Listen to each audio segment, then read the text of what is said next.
أعوذ بالله من الشيطان الرجيم بسم الله الرحمن الرحيم يا أيها المدثر قم فأنذر وربك فكبر وثيابك فطهر والرجز فاهجر ولا تمنن تستكثر ولربك فاصبر۔ یہ سورہ مدثر ہے۔ اس سے پہلے آپ کو اقرأ بسم ربک الذی خلق میں بتلا چکا ہوں کہ سب سے پہلے قرآن مجید میں سورہ علق کی ابتدائی 5 آیتیں نازل ہوئی تھی، اس کے بعد متصلاً سورہ فاتحہ نازل ہوئی، اور پھر اس کے بعد سورہ مزمل کا پہلا رکوع نازل ہوا۔ اس کے بعد 3 سال تک وحی کا سلسلہ اللہ تبارک و تعالی نے روک دیا۔ کیوں روک دیا؟ اللہ رب العزت کی بہت ساری حکمتیں تھیں۔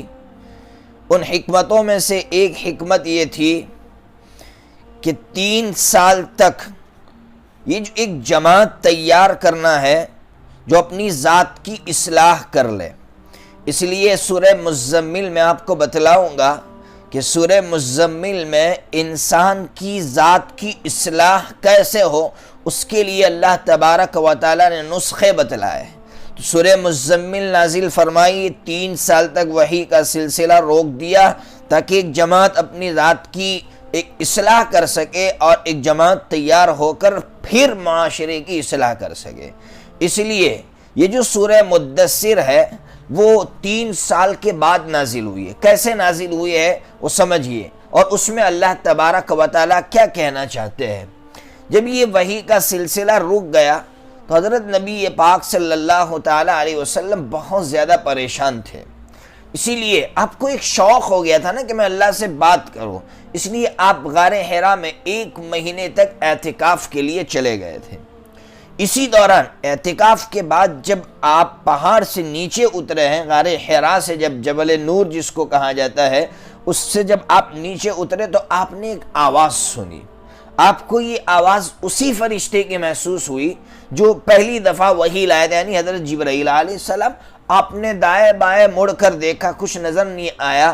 جب وہی آواز دوبارہ آئی تو آپ نے نگاہ اٹھا کر اوپر کی طرف دیکھا تو فرشتہ زمین آسمان کے درمیان کی فضا میں کرسی پر بیٹھا ہوا تھا، اور ساری فضا اس سے پر تھی۔ حضرت نبی پاک صلی اللہ تعالیٰ علیہ وسلم نے جب یہ منظر دیکھا تو آپ پر ایک دہشت کی کیفیت طاری ہو گئی۔ آپ گھر تشریف لائے اور آپ نے گھر والوں سے فرمایا، دثرونی، دثر کہتے ہیں مجھے کپڑا اڑا دیجئے، جو کپڑا انسان کے بدن سے لگا ہوا نہ ہو بلکہ اوپر سے اوڑھ لیا جائے، اس کو عربی میں دثار کہتے ہیں۔ تو حضرت نبی پاک صلی اللہ تعالیٰ علیہ وسلم نے فرمایا، دثرونی، مجھے کپڑا اڑا دو، مجھے کپڑا اڑا دو۔ بہرحال جب آپ یہ کپڑا اوڑھ کر بیٹھے ہوئے ہیں تو اس وقت یہ سورت نازل ہوئی ہے۔ اب سنیے اس سورت کے اندر اللہ تبارک و تعالیٰ نے کیا میسیج دیا ہے۔ اس سورت کے اندر اللہ تبارک و تعالیٰ نے سوسائٹی اور معاشرے کی اصلاح کیسے ہو، اس کے لیے اللہ تعالیٰ نے نسخے بتلائے ہیں۔ تو آپ سمجھ گئے ہوں گے کہ سورہ مزمل میں ذات کی اصلاح کیسے ہو اس کے لیے نسخے دیے، اور اس سورت کے اندر سوسائٹی کی، معاشرے کی اصلاح کیسے ہو اس کے لیے اللہ تبارک و تعالیٰ نے نسخے دیے ہیں۔ ایک بات یاد رکھیے، انبیاء علیہ السلام کامل ہوتے ہیں، اس لیے انبیاء علیہ السلام کی پہلے تربیت یہ ہوتی ہے کہ پہلے اپنی ذات کی اصلاح کرو پھر دوسروں کی اصلاح کرو۔ یہ کاملین کا ایک شیوا ہوتا ہے۔ اس لیے ایک بزرگ کا نام سنا ہوگا آپ نے، توکل شاہ، پاکستان میں گزرے، ایک بہت بڑے بزرگ گزرے ہیں۔ ایک مرتبہ ایک عورت اپنے بچے کو ان کے پاس لے کر آئی، کہا حضرت یہ گڑ بہت کھاتا ہے تو آپ اس کو سمجھائیے، جو بھی کہا۔ تو حضرت نے کہا کہ اس بچے کو میرے پاس کل لے کر آنا، آج نہیں، کل لے کر آنا۔ تو جو شاگرد، عورت تو چلی گئی، جو حضرت کے پاس بیٹھے ہوئے مریدین تھے، جو شاگرد تھے، ان کو تعجب ہوا، حیرت ہوئی کہ حضرت نے کیوں نصیحت نہیں فرمائی۔ حضرت سے جب سوال کیا تو حضرت نے فرمایا میں نے آج گڑ کھایا ہوا تھا، اس لیے میں نے مناسب نہیں سمجھا کہ جو چیز میں نے کھائی ہو اس چیز کی میں نصیحت کروں، اس لیے پہلے میں نے عمل کر کے دکھایا، پھر میں نے لوگوں کو جو ہے اس کی ترغیب دی۔ تو کاملین کا یہ شیوا ہوتا ہے۔ اس کا ہرگز یہ مطلب نہیں ہے کہ کوئی کسی کی اصلاح کے لیے اٹھے تو اس کا اپنی ذات کی کامل اصلاح ہونی چاہیے، پھر اس کے بعد وہ سمجھا، ایسا ضروری بھی نہیں ہے۔ بہرحال تو اب اس صورت کے اندر اللہ تبارک و تعالیٰ نے معاشرے کی اصلاح کے نسخے بتلائے ہیں۔ کتنے نسخے بتلائے؟ تقریباً 6 نسخے بتلائے ہیں۔ پہلا نسخہ قم فانذر، کیا بتایا؟ یہ کہا کہ دیکھو اب بیٹھنے کی ضرورت نہیں ہے، اب تمہیں نکلنے کی ضرورت ہے، اب تمہیں گھروں سے نکلنا پڑے گا اور لوگوں سے ملنا پڑے گا، لیکن کیسے ملیں گے؟ تو فرمایا فانذر۔ انذار کے معنی ڈرانے کے نہیں آتے، انذار کے معنی آتے ہیں خطرات سے آگاہ کرنا، چوکنا کرنا۔ گویا اللہ تبارک و تعالی یہ کہنا چاہتے ہیں اگر معاشرے کی اصلاح کرنا ہے تو اپنے اندر سب سے پہلے معاشرے کی ہمدردی پیدا کرو، معاشرے کا درد پیدا کرو، اس لیے کہ خطرات سے آگاہ وہی شخص کر سکتا ہے جسے سامنے والے کا درد ہو۔ ظاہر سی بات، ایک بات یہ اور دوسری بات یہ سمجھائی کہ معاشرے کو آگاہ کرنا پڑے گا۔ یہ ڈر نکال دو کہ میں معاشرے کو آگاہ کروں گا تو کیا ہوگا، اس لیے معاشرے کی اصلاح کے لیے سب سے پہلی چیز ہے خطرات سے آگاہ کرنا۔ ایسے افراد ہونے ضروری ہیں جو معاشرے کو خطرات سے آگاہ کرے، بغیر کسی ڈر کے، بغیر کسی ملامت کرنے والے کی ملامت کے پرواہ کیے، بس نکلنا ہے اور مجھے لوگوں کو خطرات سے آگاہ کرنا ہے۔ اس کے جواب میں میرے ساتھ کیا سلوک ہوگا، میری واہ واہ ہوگی یا لوگ میری برائی کریں گے، مجھے ماریں گے، مجھے پیٹیں گے، نہیں، تب تک معاشرے کی اصلاح نہیں ہو سکتی۔ تو پہلا نسخہ معاشرے کو خطرات سے آگاہ کرنا۔ دوسرا نسخہ وَرَبَّكَ فَكَبِّرْ، معاشرے میں اللہ کی بڑائی کے بول بولنے پڑیں گے، سب کی بڑائی کو ختم کرنا پڑے گا۔ اتنا بولو اللہ کی بڑائی، اللہ کی بڑائی اتنی بولو کہ لوگوں کے دل و دماغ پر اللہ رب العزت کی ذات حاوی ہو جائے۔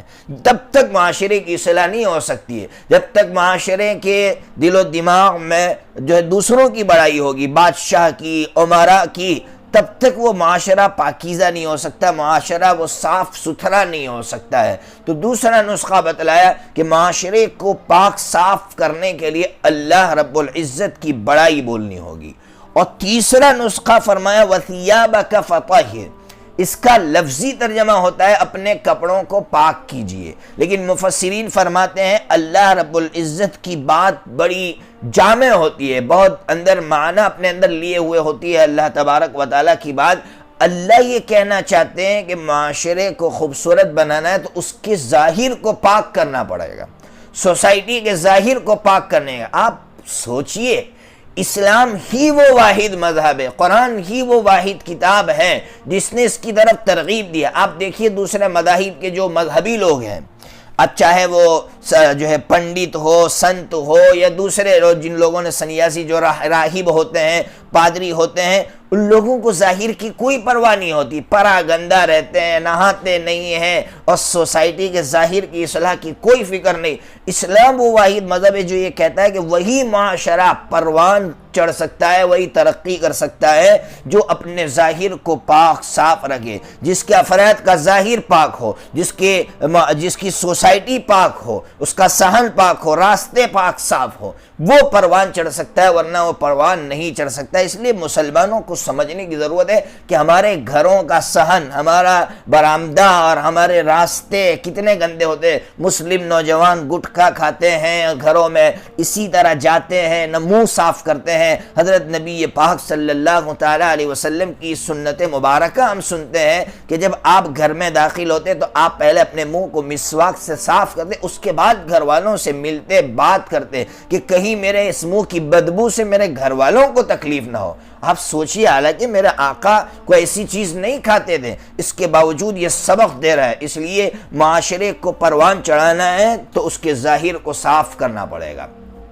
چوتھا نسخہ وَالرُّجْزَ فَاهْجُرْ، چوتھا نسخہ یہ دیا کہ معاشرے کے باطن کو پاک کرنا پڑے گا، وہ معاشرہ پروان چڑھ سکتا ہے، ترقی کر سکتا ہے۔ کیا مطلب باطن کو شرک سے پاک کرو، باطن کو برے اخلاق سے پاک کرو، دشمنی، بغض، عداوت، حسد، کینہ، کپٹ، ایسی تمام گندگیوں سے، بدگمانی، ایسی تمام گندگیوں سے معاشرے کو پاک کرنا ضروری ہے۔ شرک، بدعت، رسومات، ان تمام چیزوں سے پاک کرو گے تو معاشرہ پروان چڑھے گا۔ ہمارے یہاں رسومات نے ایسا گھیر رکھا ہے لوگوں کو، آج دیکھ رہے ہیں نا ہم لوگ، عورتیں خودکشیوں پر مجبور ہو رہی ہیں انہی رسومات کی وجہ سے۔ اس لیے ضرورت ہے کہ وہی معاشرہ خوشحال ہو سکتا ہے اور پروان چڑھ سکتا ہے جس معاشرے کا باطن ان تمام گندگیوں سے پاک ہوگا۔ اس لیے چوتھا نسخہ دیا، اس لیے ہماری ذمہ داری ہے اگر ہم معاشرے کو پروان چڑھانا چاہتے ہیں۔ اور پانچواں نسخہ بڑا عجیب و غریب دیا، کیا فرمایا؟ وَلَا تَمْنُن تَسْتَكْثِرْ۔ اس کا لفظی ترجمہ ہوتا ہے کسی پر احسان اس نیت سے مت کرو کہ تمہیں زیادہ ملے۔ کیا مطلب؟ اللہ تبارک و تعالیٰ پانچواں نسخہ یہ دے رہے ہیں کہ جس معاشرے کے لوگوں کے اخلاق بلند ہوں گے وہ معاشرہ کامیاب ہوگا، یعنی جس معاشرے میں لوگوں کے اندر لٹانے کا مزاج ہوگا، لوٹنے کا مزاج نہیں ہوگا، وہ معاشرہ ہمیشہ پروان چڑھتا ہے، ترقی کرتا ہے۔ آج ہوتا کیا ہے، ہم لوگ شادی بیاہ میں بھی اگر پیسے لفافے دیتے ہیں تو اس نیت سے دیتے ہیں کہ ہمیں اس سے زیادہ ملے، تو یاد رکھیے وہ معاشرہ خود غرض معاشرہ ہے، وہ معاشرہ کبھی ترقی نہیں کر سکتا، وہ معاشرہ پروان نہیں چڑھ سکتا، اس لیے کہ اس معاشرے کے لوگ اتنے گندے ہو چکے ہیں۔ اگر کسی غریب پر احسان کرتے تو صرف اس لیے کرتے کہ غریب اس کی تعریف کرے، غریب اس کی واہ واہ کرے، تو پھر ظاہر سی بات ہے یہ معاشرہ گندا معاشرہ ہے۔ اس لیے سب سے بڑی چیز ہے کہ ہمیں لٹانے والا بننا پڑے گا، لوٹنے والا نہیں۔ صحابہ کرام میں اور ہم میں فرق ہی اتنا تھا۔ حضرت مولانا ابوالکلام آزاد نور اللہ مرقدہ بڑی پیاری بات کہتے تھے کہ صحابہ میں اور ہم میں فرق اتنا ہے کہ صحابہ خالی جگہ کو پور کرتے تھے اور ہم لوگ بھری ہوئی جگہ کو خالی کرتے ہیں، یعنی صحابہ کرام جہاں دیکھتے وہاں لٹاتے تھے اور ہم لوگ جہاں دیکھتے وہاں سے لوٹتے ہیں، بس یہ فرق ہے، تب تک معاشرہ پاک نہیں ہو سکتا۔ اور چھٹی چیز فرمایا وَلِرَبِّكَ فَاصْبِرْ، کیا عجیب نسخہ بتایا، اللہ کے لیے صبر کرنا۔ عجیب بات ہے، اللہ کے لیے صبر کرنا۔ ہم کہتے ہیں نا بھائی کیوں اتنے حالات پر تو جمع ہوا ہے، بس اللہ کے لیے جمع ہو، اللہ کے لیے جمع ہوا، اللہ کے لیے صبر کرنے والا معاشرہ بڑا پاکیزہ ہو۔ اس میں ایک اور نئی چیز آپ کو سمجھاؤ کہ اللہ کے لیے صبر کرنے کا یہ نسخہ اگر ہم نے اپنا لیا نا تو یہ مالدار اور غریبی کا امتیاز ختم ہو جائے گا۔ کیا مطلب؟ اگر غریب آپ کے ساتھ کوئی زیادتی کر رہا ہے تو ہوتا کیا ہے، ہمارا صبر کا دامن چھوٹ جاتا ہے، اور اگر کوئی مالدار زیادتی کرے تو ہم لوگ برداشت کرتے ہیں۔ کیوں؟ اس لیے کہ یہاں جو صبر ہو رہا ہے وہ اللہ کے لیے نہیں ہو رہا ہے، اور جب اللہ کے لیے صبر ہوگا نا تو مالدار کی طرف سے زیادتی ہو یا غریب کی طرف سے زیادتی ہو، ہر حال میں ہماری طرف سے ریئیکشن برابر ہوگا۔ آج ریئیکشن جو الگ ہو رہا ہے، جو ریئیکشن پیدا ہوتا ہے وہ اس لیے پیدا ہوتا ہے کہ اللہ کے لیے صبر نہیں ہو رہا ہے، مالدار کے لیے صبر ہو رہا ہے، ایک غریب کے لیے تو ہو نہیں پاتا ہے۔ اس لیے غریب اور امیر کی تمیز ختم ہو جائے گی، وہ معاشرہ بہت پاکیزہ ہو جائے گا۔ کیا قرآن اللہ کا کتنا پیارا کلام ہے، اللہ ہمیں قرآن مجید سمجھا دے، بس سمجھا دے۔ اللہ تبارک و تعالیٰ سے دعا فرمائے کہ اللہ تبارک و تعالیٰ نے جو اپنا کلام عنایت فرمایا ہے اس کی سمجھ ہمیں عطا فرمایا، اور اس کا جو پیغام ہے اس پیغام پر ہمیں عمل کرنے کی اور دنیا تک پہنچانے کی ہمیں توفیق عنایت فرمائے۔ وآخر دعوانا ان الحمد للہ رب العالمین۔